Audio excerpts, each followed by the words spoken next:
Today we're out in the garden. It's a lovely day and we both have a Saturday off, which is a rarity. So we're going to do a full day of digging and bricking. So we've got this bit of land here which we want to use as a bit of a sunken patio. So I was working on the step down to it. So I need to finish this step here, and then I also need to finish the planter that's here. There's like 1.5 sides that I still need to brick up. And then the planter needs tanking inside to make it waterproof so that the render doesn't fall off of the outside of the planter. I mean, let's see if we can get there today. You right? Yeah. What are you grinning about? What are you basically saying? Get on with it. Rude. See who works the hardest.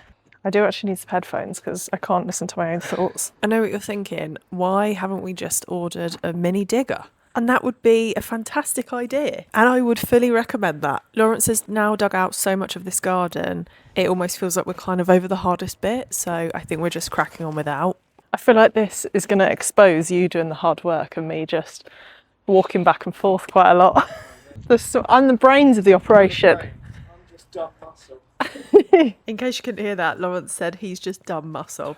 But this digging is no joke, and Lawrence is such a machine, I wouldn't have been able to do it without him. So while he was doing all the hard work, I started on my brick planter. So my mortar mix is 5 parts sand and 1 part cement, and then I add water until it kind of looks like hummus. I think we need a little bit more water in here. It's a delicate balance of not having enough water and then suddenly a wet sloppy mess. Let's go.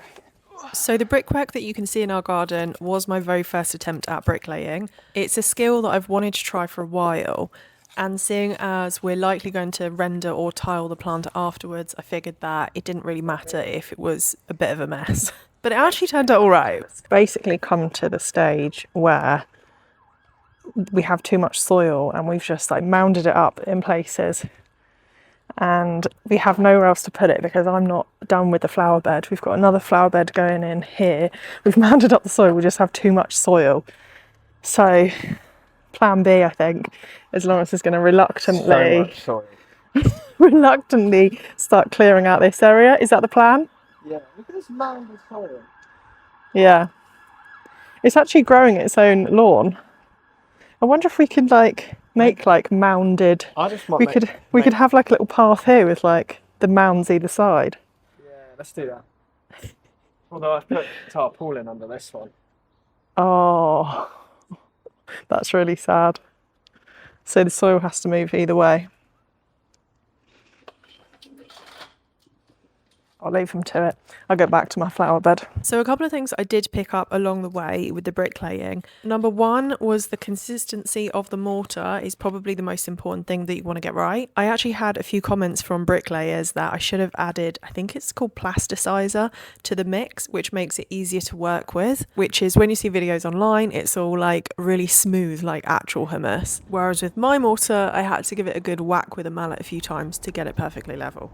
But my other tip is just make sure you take your time, make sure you're happy that every brick is straight as you go along, and don't mix up too much mortar for your first attempt so it doesn't start drying out if you're slow like me. Done. Once the planter was built, we then used Bostik tanking solution to paint the inside of the bricks. As we plan to render or tile the outside, we don't want the brickwork to get soggy from the soil and end up blowing the render or tiles off the front of the planter. So this is a good way to keep the moisture in the soil and not in the brickwork. Also, do let me know if you think this would look better rendered or tiled. I really can't make my mind up on which one to go for. So whilst all that was drying, I then reluctantly went to go and help Lawrence out at the back of the garden. It might be about time that we sort this out. Nice and secure.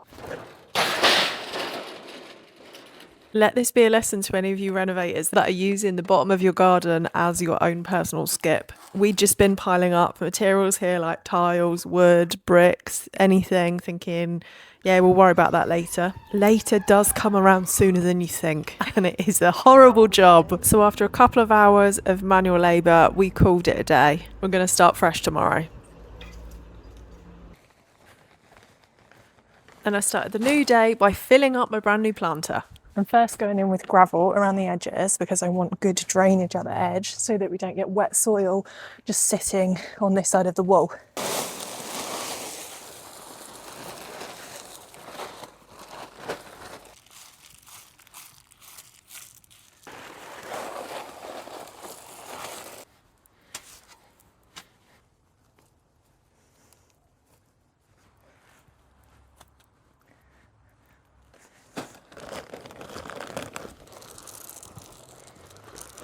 Another thing you can do is save your Christmas tree and shove that in your planter, and it will eventually make really good compost.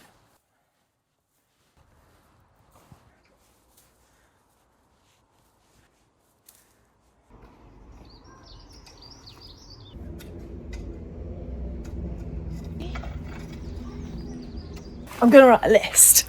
Huh? I'm writing a list of a plan of action of the day, or things that we need to do, and then I'll order them. Bring wood around the back, clear shed area, take shed down, take back fence down, install fence posts. How does that feel for today? We then proceeded to nearly ignore the list, but we did start the new fence, which we've been wanting to build for a while now. So our main aim on the left side of our garden is to, one, add privacy as the fence is really low, probably shoulder height, so we do feel a little bit exposed and a little bit watched in our own garden, which does make it uncomfortable to be out here. But also we would like to screen the fence on the left because it's not to my taste. So the first thing we did was add in 2 brand new fence posts. We used postcrete to secure them and added a few extra screws into the walls. We didn't fix anything to the existing fence just in case that needed to come down in the future. Ours could stay up.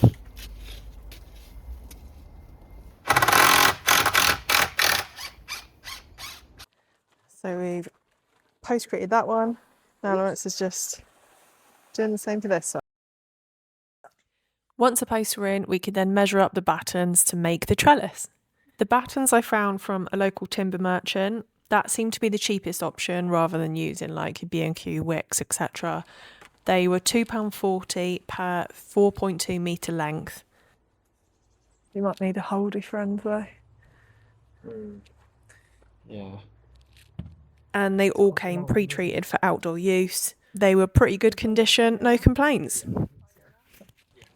Cool. Oh, sorry.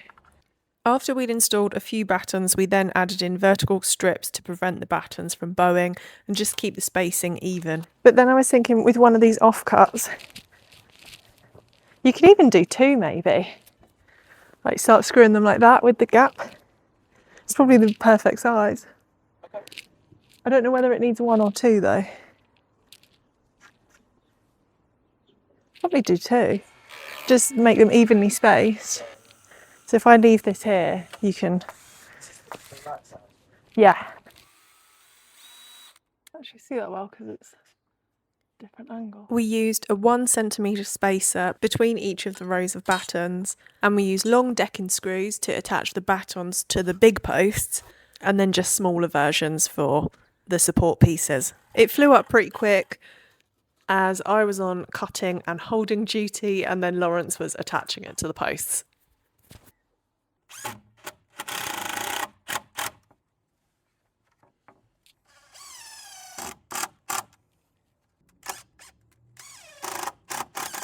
This is the last one. Then we're going to have a gap.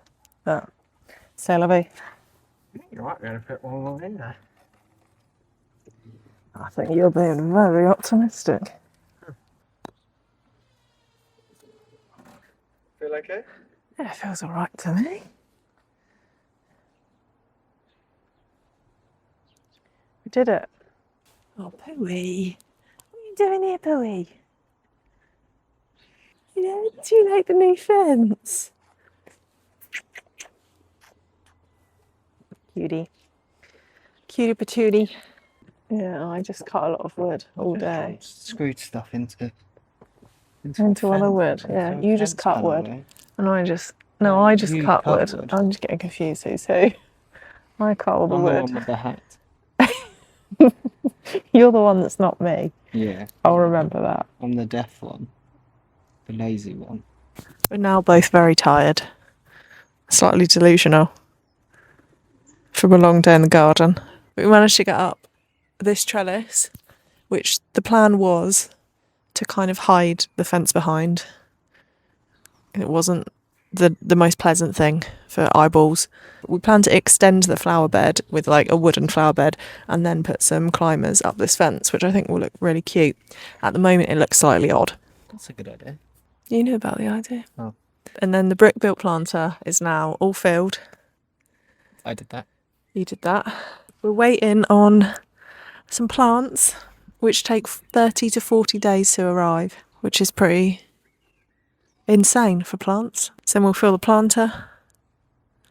We're both just very drained. I wonder if people look at this video and go, what the hell have they done?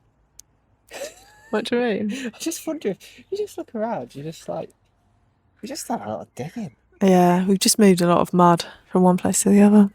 So tomorrow, the plan is, I think, to fill up the skip, clear as much as possible out of this garden, fill up the rest of the skip with a bug, and start looking at that corner down there. Would be great. No words from Lawrence. No ending words. We're done. Let's go have a Colin the Caterpillar.